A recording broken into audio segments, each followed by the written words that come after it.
Deu 8h50. A gente já pode chegar chegando?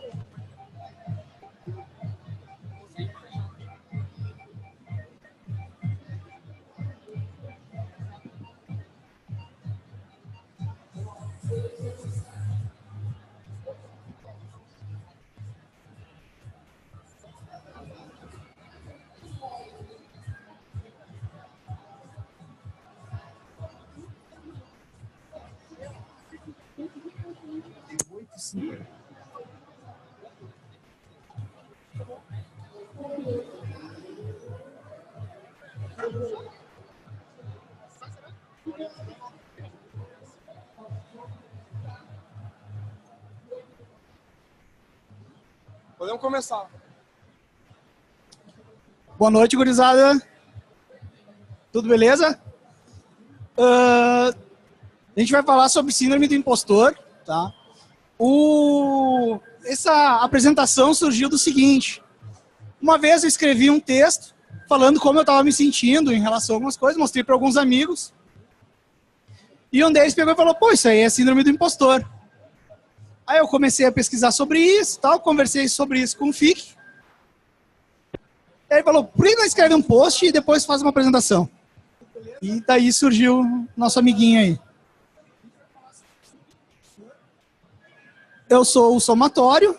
Algumas pessoas me conhecem como Marco Antônio Martins Júnior, mas é pouquíssimas. Sua mãe? Hã? Sua mãe? É, minha mãe. Porque a maioria das pessoas, se eu falo meu nome, elas não sabem quem eu sou.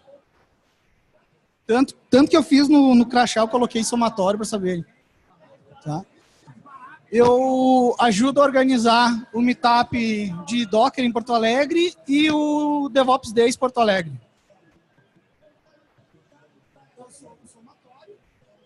Bom, eu sou o Fernando Ick, eu sou mais conhecido como FIC ou FIC. Eu sou... trabalho como voluntário de projeto de software livre já há muitos anos e atualmente eu tenho um podcast chamado Na Estrada DevOps e sou um dos organizadores do DevOps Day São Paulo e do Docker São Paulo. Vocês devem perceber que esse rapaz aqui está um pouco nervoso, então vamos pedir um pouquinho de paciência com ele. Na hora que precisar bater palma eu vou pedir para vocês, para ele dar uma relaxada e a gente começar de verdade. Beleza? Vamos lá. Então, aqui são algumas perguntas, tá? Para vocês verem se vocês se identificam com o meu caso, tá? Eu me identifico com algumas coisas aqui, mas são as coisas mais comuns das pessoas se identificarem em relação à síndrome de impostor, tá? Precisa se identificar com todas elas para achar que tá... Não. Não precisa. Mas também não é um grande galho se tu identificar com uma. Ou de vez em quando eu penso esse tipo de coisa. Tá? Eu já me identifiquei com todas, quando eu era mais novo profissionalmente. Qual que você se identifica mais? Vou ficar quieto para não falar bobagem e achar que eu sou um idiota. Com certeza essa é a que eu mais penso. Vocês também pensam assim? Vocês têm esse sentimento?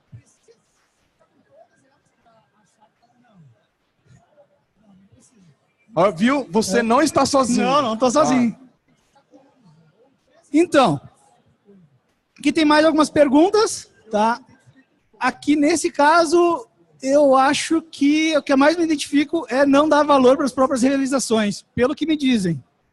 E aqui é assim, isso é um efeito de você sentir daquele jeito anterior que a gente perguntou. Então, se você tem uma preocupação de que o seu trabalho não é bom o suficiente, você vai querer cuidar de todos os detalhes que ele tem. Ou se você vai trabalhar mais tempo do que o necessário, porque você se preocupa em mostrar que está fazendo serviço. Então, isso aqui são algumas delas, tem várias outras. Eu acho que provavelmente vocês devem se identificar algumas delas, principalmente essa aqui, ó, tem medo de falhar. Então, se você trabalha num ambiente que tem muita pressão ou que as pessoas costumam culpar as pessoas em vez de culpar o processo, a organização, vocês provavelmente vão se sentir nessa aqui, tem medo de falhar. Eu, toda vez que mudo de emprego, eu passo por isso. Mudança de emprego é normal. Então, o que é síndrome do impostor, tá? É tudo isso aqui. Pronto, né? Tá resolvido. Mas resume aí para nós. Então, essa definição, tá? Ela foi feita em 78 por duas mulheres, a Suzanne Imes e a Pauline Clance. Você não tem vergonha de olhar, não, cara.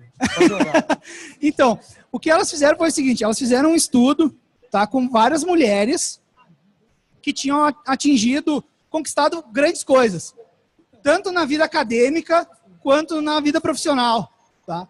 E elas chegaram à conclusão de que essas mulheres descartavam, ou a boa parte delas, na verdade, descartavam essas realizações como sendo delas. Elas achavam que tinha sido porque foi sorte, porque alguém que estava trabalhando com elas era bom nisso, então elas se escoraram nessa pessoa. Enfim, uma característica bem normal da síndrome do impostor é tu achar motivos para justificar isso, tá? O nosso cérebro é ótimo em justificar o que a gente acha.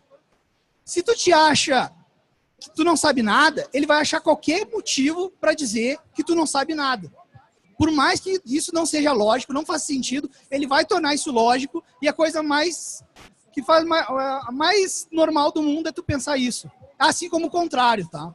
Por isso que tem pessoas que são presidentes de certos países que pensam que são o máximo, e tem outras pessoas que acham que não são nada. Tá? Países? Você tá falando daquele que tem topete? Ah, tá bom. Vamos para outro. Então, essa definição é antiga, tá? Como vocês podem ver, ela fala sobre mulheres. Na época, elas acreditavam que só afetava mulheres. Certo? E depois descobriu que não. Isso, depois descobriram que não, que afetava homens também. Mas até hoje o que se tem é que a maior parte são mulheres que são afetadas. Não se sabe se é porque são mesmo ou se porque os homens tendem a não falar muito sobre isso, tá? Essa definição agora, ela foi feita pelo dicionário Oxford. Eles adicionaram ano passado esse verbete, tá? Inclusive eles fizeram um artigo no blog deles falando sobre síndrome do impostor, o que é, como lidar com isso, enfim. No final vai estar lá nas referências o link, tá? Essa aqui é do meu textinho que eu escrevi, tá? Que é o seguinte, a sensação que eu sempre tive é de que eu sou uma pessoa normal, tá? Entre vários super-humanos. Todo mundo à minha volta, ou a maioria das pessoas à minha volta, é como se fosse a Mulher Maravilha, o Super-Homem, Batman. Todos eles são incríveis do que eles fazem, e eu tô ali no meio, e por algum motivo eles me aceitam naquele meio, tá? É mais ou menos essa ideia. E enquanto eu tento buscar eles ali, que eu dou um passo, a sensação que eu tenho é que eles deram um salto na minha frente. Avançaram muito mais ainda. Eu não sei se tem mais alguém aqui que se sente assim, tá? Se alguém se estiver confortável em dizer que se sente assim, podia levantar a mão. Beleza? Agora, eu queria que levantasse a mão quem acha que está rodeado por pessoas incríveis nesse momento. Ótimo, se puderem olhar para os lados, aí vocês vão ver que estão rodeados por pessoas incríveis que acham que vocês são incríveis. Certo? Ou a gente não combinou, mas deu certo, hein? Boa. Então, esse aqui é o ciclo do impostor, tá? O que acontece? Começa o seguinte, a pessoa recebe uma tarefa ou alguma coisa que vai ter envolvido alguma conquista, tá? Ela, no primeiro momento, ela vai se sentir feliz porque ela recebeu alguma coisa para fazer, mas então... Vai falando que eu vou mostrar. Ah, beleza. Mas então ela começa a ficar preocupada com isso, porque ela acha que ela não vai conseguir. Então, ó, tem duas coisas que podem acontecer e elas não são mutuamente exclusivas, entendeu? A pessoa vai ou se preparar demais ou deixar para depois. O que é muito comum de acontecer é a pessoa ir deixando para depois, tentar procrastinar até o máximo que der e depois começar a correr atrás, fazer muito trabalho em relação a isso, porque deixou para depois. Por que a pessoa vai deixar para depois ou se preparar demais? Porque ou ela acha que não sabe o suficiente, então ela tem que fazer muito para isso, ou ela vai deixar para depois para ela ter a desculpa para ela. Ela não vai falar isso para as outras pessoas, mas para ela vai pensar, eu não consegui porque não deu tempo. Se eu tivesse feito em tempo, teria ficado muito melhor. É mais ou menos essa a ideia, beleza? Quando a pessoa consegue fazer isso, tá? Ela tem uma sensação de alívio. Não, eu consegui, beleza, foi. Nisso, as pessoas vão começar a vir e falar, tu conseguiu, é isso aí. E daí o que vai acontecer? A pessoa, ou ela vai botar que foi porque ela passou muito trabalho em relação a isso, ou porque foi sorte, já que ela deixou para o final e conseguiu. A desculpa dela aí vira a sorte. Tá? Depois dela ter jogar de lado o comentário que a pessoa fez com essa desculpa, e ela já descarta essa ideia do que a pessoa falou, ela começa a se sentir uma fraude, e daí volta lá para o início. Ela vai receber um outro trabalho, porque ela fez o trabalho dela bem feito, e começa tudo de novo. Aí a gente pensa o seguinte, as pessoas que sofrem disso são só meros mortais, né? Só a gente normal, nós assim, nossos trabalhinhos mundanos, em que não tem milhares de pessoas dizendo que a gente é o máximo. Não, bem pelo contrário, gente. A Emma Watson, por exemplo, todo mundo deve conhecer a Hermione do Harry Potter, por exemplo, tá? Ela falou numa entrevista que, para ela, não importa o quão melhor ela for, mas ela acha que ela foi pior. Não faz muito sentido, mas na cabeça dela faz. Como eu falei, a nossa cabeça acha motivos para justificar tudo. Tá? A Kate Winslet foi a Clementine no Brilho Eterno de uma Mente Sem Lembranças, ou a Rose do Titanic. Tá? Ela disse que ela costuma se acordar para antes das gravações, pensando que ela não deve ir para o set, porque vão descobrir nesse dia que ela é uma fraude, que ela não pertence a esse mundo. Natalie Portman, Rainha Amidala. De Guerra nas Estrelas. Ela, num discurso de formatura da Harvard, que eles costumam trazer pessoas que foram alunos lá para fazer discurso na abertura das formaturas, ela disse que ela tinha que admitir que 12 anos depois dela estar formada, ela ainda não sabia qual era o valor dela para o mundo. E Albert Einstein. Para os nerds, talvez o mais significativo. Ele é só o símbolo da capacidade humana, digamos assim, da capacidade mental das pessoas. Eu sempre he usado ele como exemplo, mas ele falou, isso não vai estar nesse link, se alguém seguir, tá? Mas ele falou isso para a rainha da Bélgica, na época, que ele se sentia um vigarista involuntário, por causa que ele achava exagerado o que as pessoas achavam do trabalho dele. E praticamente todo mundo, gente. Como vocês viram, muitas pessoas levantaram a mão, tá? Foi feito um estudo e chegaram à conclusão de que aproximadamente 70% das pessoas do mundo sofre ou sofreu em algum nível de síndrome do impostor. Isso quer dizer que a pessoa pode estar num ponto em que ela fica em completo pânico, assim como ela pode só, de vez em quando, se sentir um impostor em relação às coisas que ela faz, tá? Tem vários níveis em relação, tem vários tipos também, a gente vai chegar lá daqui a pouco. Vamos passar por lá. Então, quais são algumas das consequências que a gente pode sofrer, tá? Uma delas é a ansiedade. Não é porque tu fica ansioso, tá, que tu sofre de síndrome do impostor. A ansiedade é basicamente um item vital pra gente, tá? Ela é um ingrediente-chave na nossa evolução. E a ansiedade, ela é o que nos garante a sobrevivência. Quando tu entra em crise, ou quando tu pensa, tu te prepara já para problemas que vão vir, enfim, isso é a ansiedade agindo de forma boa. O problema é quando ela se torna um problema sério. Mas o que é ansiedade? É bem simples. Sabe quando as pessoas nos dizem que a gente está sofrendo por antecipação, Ou, por exemplo, a gente nem atravessou a porta para entrar na entrevista do emprego e a gente já está achando que vai falhar. Porque, sei lá, alguém vai perguntar alguma coisa. Isso é ansiedade, tá? Antes de eu subir aqui no palco, por exemplo, eu estava extremamente ansioso. Eu até falei pro Fique que eu tava ficando muito mal já. Mas, enfim, eu tô aqui, né? É uma vitória. Depressão, tá? O que acontece? Dentro das pessoas que eu conheço que sofrem de depressão e síndrome do impostor, é o seguinte. A pessoa, como ela começa a se questionar do valor dela pro mundo, tá? Que ela vai achar que nada que ela faz serve, nada presta, ela não é boa em nada, então ela começa a questionar qual é o valor dela para a vida, por que ela precisa existir? E nisso começa a depressão. Tá? É um problema bem sério. E é importante comentar que síndrome do impostor, apesar de ter o nome síndrome, ela não é classificada pela OMS como uma doença. Então não tem um tratamento baseado em remédio quando você é identificado com síndrome do impostor. Isso só quando ela vira depressão ou tem vira uma outra situação crônica, que aí ela é classificada e aí você entra com um tipo de medicamento para tratar. Senão tem outras formas que a gente vai conversar um pouquinho mais. Inclusive, algumas pessoas preferem chamar de fenômeno impostor em vez de síndrome, porque dá mais uma sensação de que não é uma doença. Burnout. O que é burnout? É o seguinte, é quando tu trabalha muito em relação a alguma coisa, tanto trabalhando mesmo, fisicamente, enfim, ou estudando para alguma coisa, e o teu cérebro se desliga. Essa foi a definição que um amigo meu que sofreu disso me deu. Ele falou, tu tá lá fazendo uma coisa incrível e de repente, pá, tu não consegue mais pensar, o teu corpo já não reage mais direito ao que tu tá falando, tá pensando em fazer, tu quer levantar o braço, ele já não levanta direito. Enfim, ele falou que é uma coisa bem pesada. E burnout acontece em decorrência de você trabalhar de horas demais, sentir muita pressão por causa do trabalho.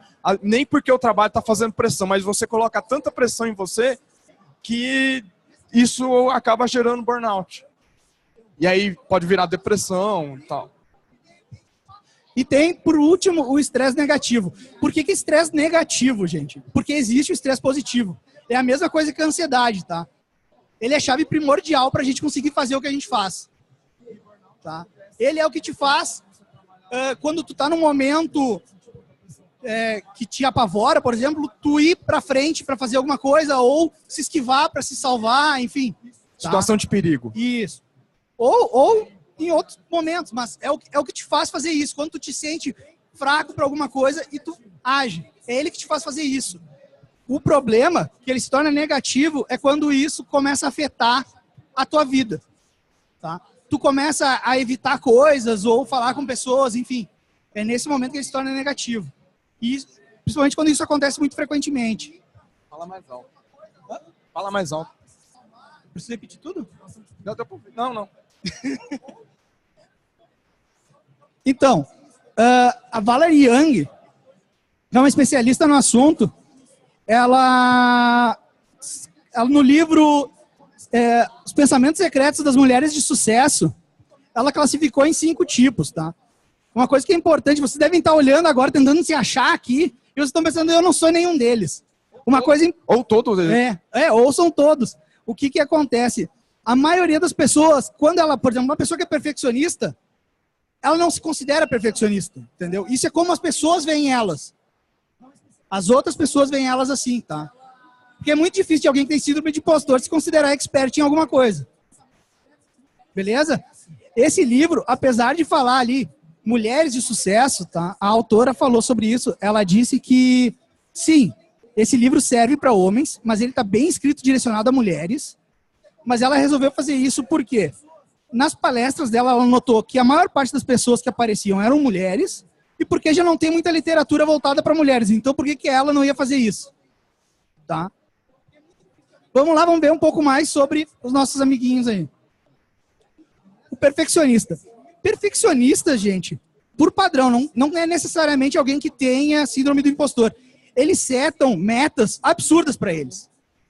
A coisa tem que estar funcionando 100% em 100% do tempo. Tem que estar perfeito, senão não está feito. Tá? O que acontece é que algumas pessoas que são as que sofrem de síndrome do impostor, elas acham que falharam, que elas estão sendo uma fraude, que elas estão enganando todo mundo, porque elas não conseguiram tudo perfeito o tempo todo. Tá? Então, as pessoas que têm transtorno obsessivo compulsivo não se classificam? Acredito que não. Não. Não. Uma outra característica bem forte de perfeccionistas, tá, é que eles costumam ser controladores. Ou eles decidem que eles têm que fazer tudo sozinhos, ou, apesar deles passarem para alguém, eles vão microgerenciar essas pessoas. Elas vão ficar em cima, vão ficar olhando o tempo todo o que elas estão fazendo. Porque elas têm que estar envolvidas, senão não vai ficar certo. Tá? Aqui são algumas perguntas para vocês verem se vocês se identificam com isso. Tá? Não se assustem se vocês se identificarem depois com as outras também. Ou se identificaram nas outras pessoas, né? O primeiro é o clássico do gerente carrasco. Beleza. Aqui eu me identifico bastante com a terceira ali, que não atinge a meta, que já é alta.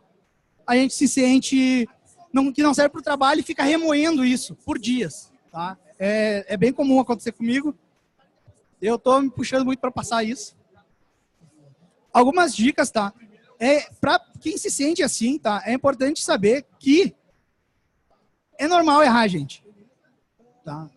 As coisas não são sempre do jeito que a gente quer. Tá? E que faz parte do processo a gente errar, aprender com isso e melhorar. Outra coisa que é importante lembrar é que assim, ó, nunca vai ter um momento que para ti é o momento perfeito e que está tudo 100% feito. Tá? A pessoa que sofre disso, ela nunca vai achar que está tudo 100% feito, sempre vai achar alguma coisa, e ela nunca vai achar que vai ter um momento perfeito. Mesmo que todo mundo diga que aquele é o momento perfeito para fazer, lançar, enfim, o que ela está querendo fazer, ela vai achar que falta alguma coisa. Tá? Então, foca nisso. O que é a supermulher ou super-homem? Tá? Os super-humanos. Eles acham que as pessoas à volta dele são o máximo, e então eles têm que compensar isso. Essas são as pessoas que fazem aquele clássico problema da síndrome do herói. Elas ficam até mais tarde, trabalham muito mais pesado em cima do que tem que fazer, ou, mesmo quando elas não estão no ambiente de trabalho, ou do que estiverem fazendo, elas estão em casa, relaxando com a família, mas elas estão pensando naquele projeto. Tá? Elas não se desligam disso. Aqui algumas perguntas de novo, tá? De novo. Para não ler, você vai escolher uma que você se identifica. Sente que não merece o título, então sente pressionado a trabalhar mais duro que os outros. Isso eu sinto bastante também. Eu acho que a boa parte das pessoas sente isso quando sofre de síndrome do impostor, na verdade. Esse item especificamente ele sente porque ele escreveu um tutorial sobre como usar Docker em interfaces gráficas e esse tutorial é super elogiado, muitas pessoas elogiam, vão atrás dele para conversar e ele acha que isso não tem, quer dizer, achava, né, porque agora está tratando, acha que isso não tem valor. Na verdade tem, porque as pessoas reconhecem. É que para mim eu só estou basicamente refazendo o que alguém já fez, mas como eu já disse, a minha cabeça vai sempre focar em fazer eu achar o que eu acho, manter aquela ideia. Tá? Então, o que acontece também é o seguinte, essas pessoas, elas geralmente, o trabalho delas dá muito apoio para esse tipo de atitude. Tá? Porque, querendo ou não, eles fazem boa parte das coisas acontecerem. Então tem muitas empresas que acham isso bom e tocam isso. E a pessoa começa a se sentir bem em relação a isso, então ela vai fazer mais. Só que, na verdade, ela é uma pessoa que está insegura e ela está usando isso para se validar, tá? Mas isso não é legal, gente. A gente tem que tentar, ao máximo, a gente tem que estar bem com a gente, ou, no máximo, a gente tem que levar em consideração as pessoas que estão na nossa volta, que querem a gente bem, tá? A opinião delas vale bastante, tá? Porque qualquer coisa que vocês fizerem, eles vão achar o máximo. As pessoas que te querem bem vão fazer isso, tá? E também tem que tentar ao máximo não levar críticas em relação ao trabalho, enfim, que são construtivas pro lado pessoal. Não é porque alguém falou mal de alguma coisa ou comentou de alguma coisa que podia ter melhorado. no projeto que tu tá trabalhando, que essa pessoa tá falando mal de ti. Tá? O que é o gênio natural? São pessoas que na infância, para elas tudo era muito fácil. Ou boa parte das coisas. Fazer trabalhos na escola, provas, esse tipo de coisa, era uma coisa normal. Ela não precisava estudar para fazer isso. Tá? Ela simplesmente fazia. Aí quando ela vira adulta, que ela começa a passar dificuldade para algumas coisas, porque sempre vai ter alguma coisa que vai ter dificuldade, ela começa a achar que ela é uma fraude. Porque para ela, as coisas têm que ser fáceis. As pessoas todas conseguem fazer fácil as coisas. Por que ela não está conseguindo? Ela sempre foi assim. Uma coisa que é comum deles também, que é parecido com o pessoal perfeccionista, é que eles também definem metas gigantescas para eles, só que diferente dos perfeccionistas, eles não avaliam se ficou 100% feito. Mesmo que eles achem que está 100% perfeito, no momento certo e tudo mais, eles acham que eles falharam porque eles tiveram que se esforçar para fazer isso.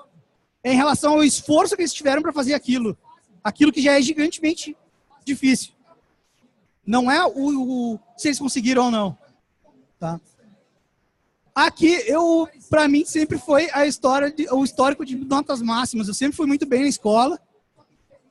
Para mim, sempre foi muito natural ir bem na escola até eu chegar na faculdade. Aí começou a coisa a apertar. Mas várias coisas aqui eu me identifiquei pra caramba. Esse aqui eu acho que é o que é mais perto de mim. Dicas, tá? Assim como perfeccionista, tem que lembrar que a gente é um trabalho em andamento, gente. Tá? A gente vai ter que se esforçar para fazer as coisas. As pessoas que a gente olha como nossos ídolos, como pessoas que são o bastião da confiança, que estão em cima de palco dando palestras, enfim, elas também passam dificuldade e elas também podem estar lá em cima do palco olhando para ti pensando, eu queria ser igual aquela pessoa. Tá? É que o palco traz a ilusão de que o sucesso já vem de imediato, né? Ninguém conta as histórias de fracassos até chegar ao sucesso. E outra coisa, se tu tem, em vez de pensar assim, eu não consigo fazer nada porque, sei lá, eu não consigo palestrar, falar nas reuniões do trabalho, enfim, eu não consigo ir lá para frente falar, eu não consigo ir para uma palestra para explicar o que acontece. Então, gente, eu me sinto assim o tempo todo e eu tô aqui. O que acontece? Pega alguma coisa dessas várias coisas que tu se sente uma fraude em relação a isso e foca nessa coisa. Por exemplo, vir para um palco conversar, apresentar. Não precisa ser num palco de um evento. Pode ser começar a treinar para falar, sei lá, nas reuniões da empresa. YouTube. Tem que fazer uma apresentação e começa daquelas tremedeiras, aquelas coisas, e acha que é uma fraude porque não consegue fazer isso. Começa a treinar pequeno. Treina com a família, enfim. O individualista inflexível, ele acha que se ele tiver que fazer pergunta, vão descobrir que ele é um impostor. É bem simples. Então a gente está esperando perguntas no final, é isso? É. Tá bom. Tá? Esse aqui, eu costumo pensar bastante, só que eu tô começando a largar de lado o primeiro mesmo, que é acreditar firmemente que a gente tem que fazer sozinho as coisas. Eu tô começando cada vez mais a buscar a ajuda das outras pessoas. Tá? Eu comecei com um projetinho pequeno, e daí eu estava passando trabalho para fazer uma coisa, eu resolvi, eu vou falar com alguém, porque eu preciso de alguém tão empolgado nisso quanto eu. Eu apresentei para o meu amigo, e ele falou, podia fazer tal coisa, eu estou tentando descobrir como é que faz, tararara. E ele falou, por que tu não tenta fazer o seguinte, em vez de botar uma marquinha, que era o que eu estava tentando fazer para dizer que está feito, coloca dois textos, quando a pessoa aplicou aquela mudança, aparece um texto, quando não está aplicado, aparece outro. Simples assim, habilitar e desabilitar.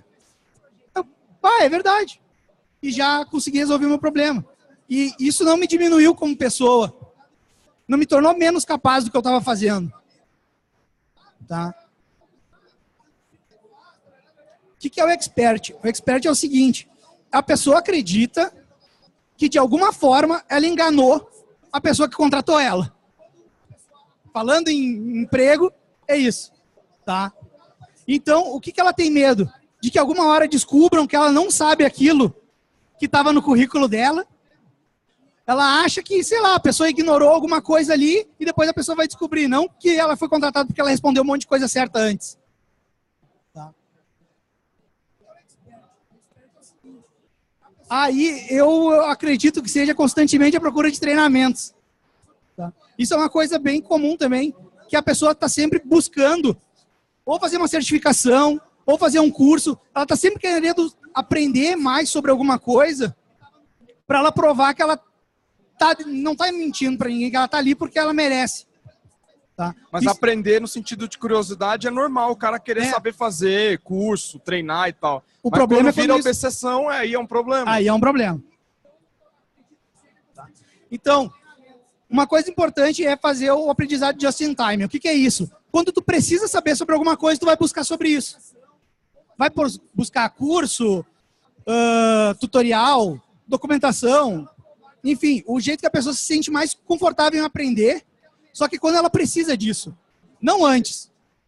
Até porque é grande a chance de que quando ela precisar disso, ela vai ter esquecido. Tá? E tenta fazer mentorias e trabalhos voluntários. O que tu vai fazer?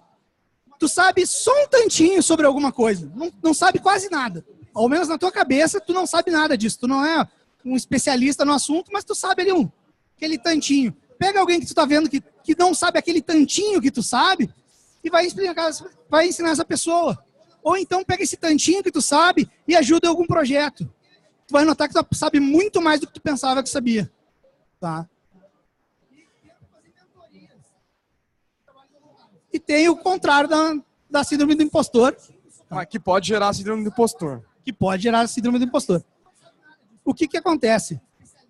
Em 99, o Justin Kruger e David Dunning, eles fizeram um estudo.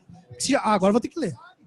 Não qualificado e inconsciente disso. Como as dificuldades em reconhecer a própria incompetência levam a autoavaliações exageradas. Tá?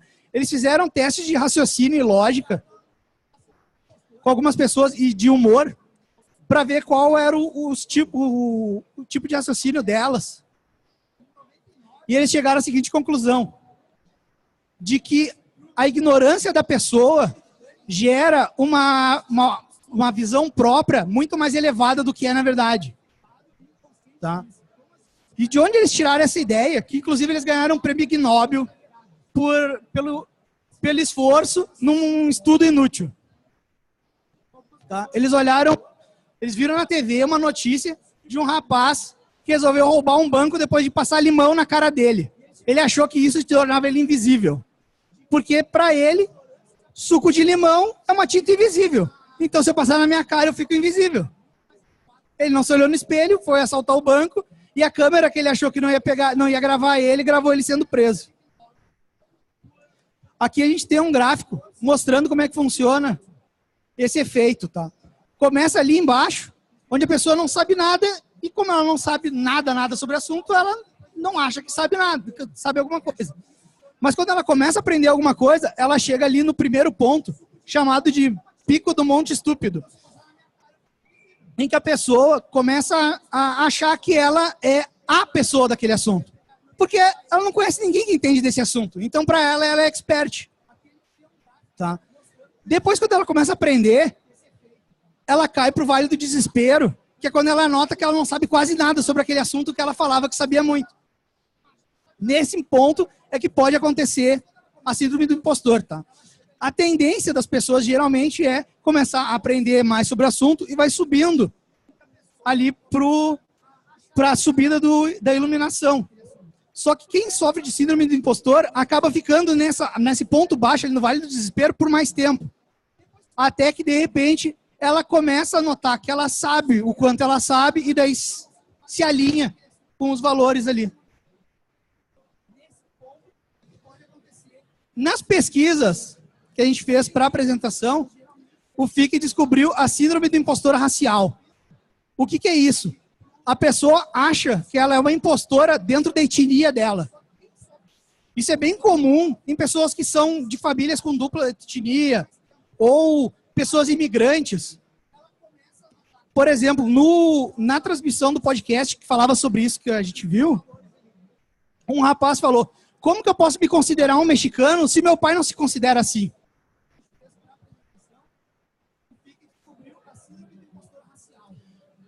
Como que...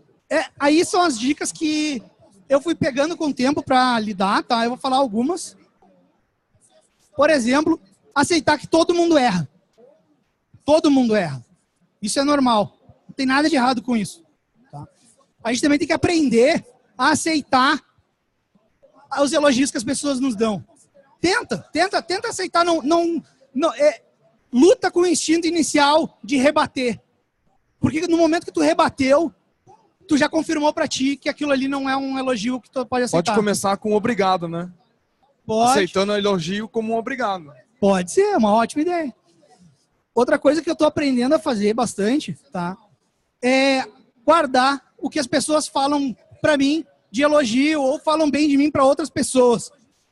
Porque pra falar pra outras pessoas as coisas, em vez de falar de cantinho, requer, de certa forma, a pessoa tá se arriscando um pouco. Porque se o que ela tá falando for, por acaso, uma besteira e as pessoas descobrirem, ela tá se queimando. Então, para ela falar bem de ti para outras pessoas, é porque ela tem muita certeza de que ela tá falando bem de alguém que merece ouvir isso, tá? É sério, eu guardo muitas coisas, eu tenho algumas imagens, inclusive, que eu quero, é sério, enquadrar elas, tá? E colocar pela minha casa, tá? Uma das dicas que eu coloquei é o seguinte: usa a rotina a teu favor, tá? Usa o hábito, sério. Coloque em alguns lugares essas coisas que as pessoas falam pra vocês. Ou então, guarda num caderninho e quando vocês estiverem se sentindo mal, que vocês sentirem que vocês estão se sentindo fracos, vai lá e olha. Isso dá um verdadeiro boost no teu ego, assim. Tu começa a se sentir bem melhor, tá? Uma coisa que eu sempre achei que era besteira nos filmes, que aparecem muitas pessoas indo pra frente do espelho e ficando falando, eu sou capaz, eu posso. Funciona, gente. É sério. E outra coisa que é muito importante é falar disso com pessoas, ali tá amigos e familiares. Mas é importante ser pessoas que querem o teu bem, para pessoas que são do teu ambiente, que tu se sente bem quando tá com elas. Porque para elas, como eu disse antes, tu é o máximo. Qualquer coisa que vocês falarem, que vocês fizeram, hoje eu fiz tal coisa, elas vão falar, que incrível. Para dar oportunidade para elas comemorarem com você as conquistas, né? Por menores que elas sejam. Isso. É sempre importante comemorar qualquer conquista que vocês tenham. Como que eu vou ajudar um amigo que sofre disso? Vocês já devem ter notado que é tudo baseado em conversa, tá? Tenta conversar com esses amigos que vocês acham que está sofrendo disso. Não força. Muito importante não forçar. A pessoa tem que se sentir confortável em falar com você sobre isso, porque senão ela vai começar a se fechar para vocês. E é bem fácil da pessoa se fechar para vocês, tá? E presta atenção em que elogios essa pessoa aceita melhor. Vocês vão começar a notar que alguns elogios ela não vai responder. Nem que vocês falem assim, hoje tal coisa. E se a pessoa aceitar esse hoje, por causa do hoje, beleza, vocês já tem ali um ponto que vocês podem se basear nele, tá? E com o tempo, começa a juntar esses elogios que essa pessoa aceita com outros elogios. Faz tipo um sanduíche, entendeu? Fala uma coisa que ela aceita, aí tenta ver como é que tá a situação da pessoa, alguma coisa que tu não sabe se ela vai aceitar ou que ela não costuma aceitar, e junto, tenta colocar alguma coisa que ela vai aceitar. Com o tempo, esse que ela não tá querendo aceitar, ela vai começar a aceitar ele. Porque tá começando a se tornar uma coisa comum dela ouvir, e entre duas coisas que fazem ela se sentir bem. Então ela se sente bem, e daí ela fica mais aberta a aceitar outras coisas.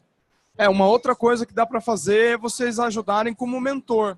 Então, por exemplo, essa apresentação, vocês estão vendo que eu não estou falando quase nada. Eu estou aqui como mentor para ele. Estou aqui para ajudar quando ele se enrosca, ou ajudar na preparação, que foi bem... A gente pesquisou bastante, mas quando eu sentia que ele estava parado, que não estava desenvolvendo, eu ia lá, mandava um artigo para ele, escrevia alguma coisa para apresentação. Então, tem várias formas de contribuir para que pegar a pessoa e ajudá-la a se desenvolver. Acho que mentorar ajuda muito nisso. Com certeza. Como que uma empresa pode ajudar? Beleza? Mesma coisa, tá? Abre para conversas, pequenas conversas. Não precisa ser uma coisa gigante, até porque a pessoa vai... Quando ela vê que está sendo um negócio gigante em torno daquilo, ela vai começar a se fechar, tá? Faz ali um momento de, sei lá, um coffee break, e daí puxa algum assunto sobre isso, sabe? Faz um almoço, um café, alguma coisa, e chama as pessoas para conversar. tu tem que deixar elas bem confortáveis para falar sobre esse assunto, porque não é fácil para a pessoa admitir que ela sofre disso. Não é nem um pouco fácil, porque ela se vê como uma impostora, gente. Lembrem disso. A Universidade da Califórnia de Tecnologia, ela, alguns anos atrás, ela fazia apresentações para o corpo de estudantes sobre síndrome do impostor, e eles deixavam disponível sempre um professor para, quando o aluno quisesse conversar sobre isso, ele poder conversar. E também tem um caso que a gente conheceu, que é o do pessoal da Shopify, lá no Canadá, que é uma empresa de e-commerce, que eles fazem várias iniciativas internas para pegar a pessoa e colocar ela de uma forma confortável, entender que essa pessoa ela trabalha igual às outras, tem o mesmo desempenho das outras, se não tem, a gente vai trabalhar para ela ter. E é um caso bem bacana e a Shopify tem um caso, putz, é muito legal. Inclusive, esses pontos que a gente colocou aqui, eu acho que a maioria, se não todos, são em cima do que a pessoa que trabalha na Shopify nos contou que é o trabalho deles lá. Tá? Eles fazem isso semanalmente, se não diariamente. Tá? Como eu falei antes, não cultuem super-humanos na empresa de vocês. Tá? Chega a ser cruel fazer isso com alguém. Nem dentro da família, porque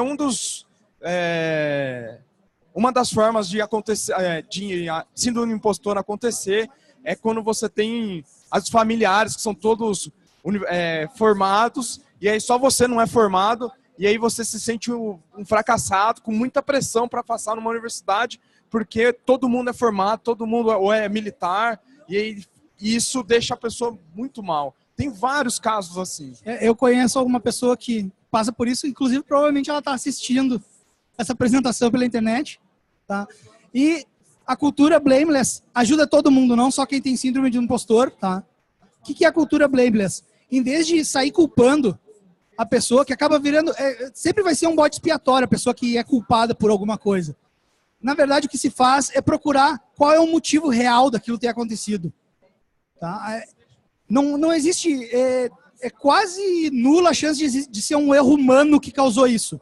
Tá? Foi erro no processo, foi erro em alguma outra coisa. Estamos acabando. Tá, bem breve o Rockstar, para ver se a galera pergunta. O que acontece? O que é um Rockstar? Tá? No caso dos músicos, todo mundo sabe. Alguém que toca rock e que é famoso. Tá? No caso empresarial, são as pessoas que chamam atenção para elas, basicamente. As pessoas veem elas como pontos de referência para o assunto, tá? Que elas, geralmente, a gente usa o termo rockstar porque as pessoas falam que aquela pessoa é boa, aquela pessoa é isso, entendeu? É bem referência mesmo. Então, essas pessoas, elas podem, ao mesmo tempo que alimentar a síndrome de impostor de alguém, elas podem ser pessoas com síndrome de impostor que estão se sentindo mais impostoras ainda porque as pessoas estão falando que elas são o máximo. E o caso do Rockstar, de verdade, tem vários cantores que, por causa disso, inclusive, se suicidaram. Se suicidar é meio redundante, mas, enfim. Desculpa. Aqui tem algumas referências, tá, gente? É bastante coisa. Algumas coisas caíram, outras não. E agora perguntas. Isso aqui está no site do Somatório, que vocês vão, se vocês quiserem, vocês podem acessar. E aí, se vocês tiverem pergunta ou querem questionar, a hora é agora. Antes da pergunta, só eu queria que vocês batessem palma para ele, que foi um esforço muito grande estar aqui. Obrigado, gente. O motivo de eu estar aqui são vocês. Literalmente. Boa noite. Somatório, eu convivo com algumas pessoas que visivelmente sofrem desse síndrome, não é difícil. Eu não sabia como chegar nelas, eu não sabia por onde começar, porque eu não sabia o que elas sentiam e de onde nascia. A partir do momento que eu sei, e elas se conhecem, elas se conversam, tem um âmbito familiar, que eu acho que tem um peso importante nisso, é importante eu começar por cada um, ou juntar assim, falar com pequenos detalhes, olha, esse pode ser a síndrome do impostor por causa disso, ou trabalha um pouco com esse, trabalha um pouco com esse, trabalha com esse. Qual que você acha que é o sentido que dá mais resultado, vamos dizer assim? Cara, eu acho que o melhor jeito é fazer essa pessoa se sentir confortável em falar sobre isso, tá? Para ela se abrir com a família dela, no caso do que tu tá falando, tá? E também tu conversar mais meio de canto, de repente, com essas pessoas da família, porque geralmente a pessoa, a primeira reação dela, se ela é a causadora, por exemplo, ela vai tentar negar, porque ninguém quer fazer mal para ninguém, tá? São poucas as pessoas que sentem prazer em fazer mal para alguém. Então, é grande a chance de que, falando com elas sobre isso, elas, no primeiro momento, elas vão ficar assim, não pode ser. Aí vai conversando, vai mostrando para elas, entendeu? Tem um texto muito bom do Felipe de Moraes, que é sobre feedback, que é como dar feedback, como pedir feedback. É um texto bem interessante para essa abordagem.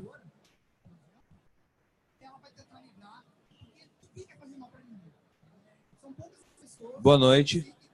Somatório, quando vocês fizeram a apresentação, naquela parte do Dunning-Kruger, né, do vale e tal, às vezes, acho que já passou.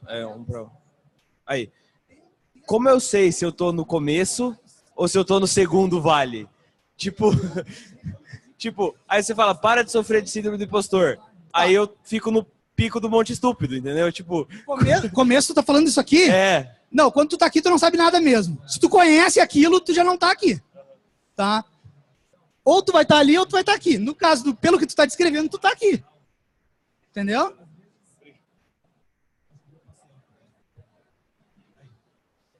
Gente, também é importante dizer, não é porque tu tá aqui, como síndrome do impostor, que tu passou por aqui, tá? Não quer dizer uma coisa, não tem nada a ver com a outra. Eu passei por aqui, com certeza. Mas não quer dizer. Boa noite. Eu queria saber, eu coordeno uma equipe de 5 pessoas e digamos que as 5 pessoas têm a síndrome do impostor. E a líder também, né? Vamos colocar assim. Acho que é pior. Mas eu tenho essa consciência, já tinha essa consciência e eu já sempre tento trabalhar, trago ferramentas de coach para autoconhecimento, definição de valores, mas o ambiente empresarial num todo não colabora. E aí eles pregam muito essa coisa da... É uma visão bem antiga. Eu tento trazer metodologia nova, mas é porque tem muitas gerações juntas. Então, eu que cuido da parte do digital, a geração é nova, eu tenho 24 anos e o pessoal é mais novo que eu, só que tem diretores que têm 60, 70 anos. Então, aí é um pouco mais complicado. Eu não passei por isso ainda, acho. Mas eu acho que um pouco também a questão é tu bater um pouco o pé no chão, tá? Assim, essa é a parte mais difícil, já que tu já sofre disso também, tá? Tu tem de se... É uma palavra que tá na moda, né? Se empoderar, mas tu tem que se sentir bem para tentar conversar sobre isso com essas pessoas que estão te atrapalhando, tá?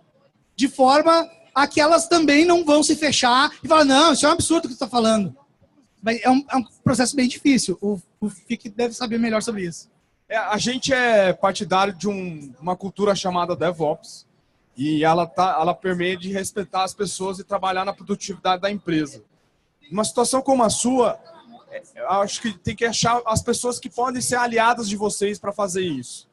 Se não tiver isso e principalmente o RH não se importar, eu acho que seria melhor mudar de emprego. Eu fiz isso.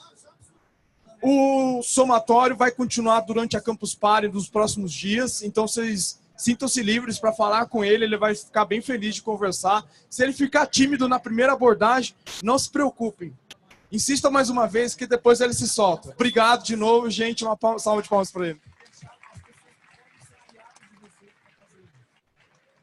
E se alguém tiver vergonha de me encontrar pessoalmente, por algum motivo, tá? Eu sou gente como todo mundo.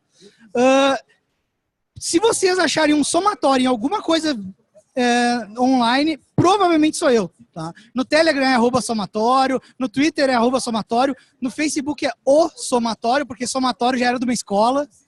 É basicamente isso.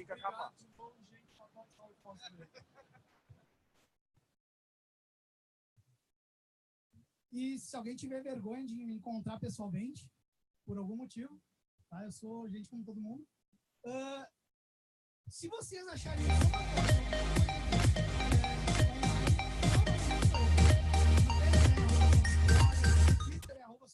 Deu R$8,50. Por que você não paga com o seu Visa? A cada pagamento, a Visa faz uma doação por uma causa que você escolher. Tipo animais abandonados? Tipo isso. Gostei. Agora um pagamento pode ser muito mais que um pagamento. Não importa se a compra é grande ou pequena.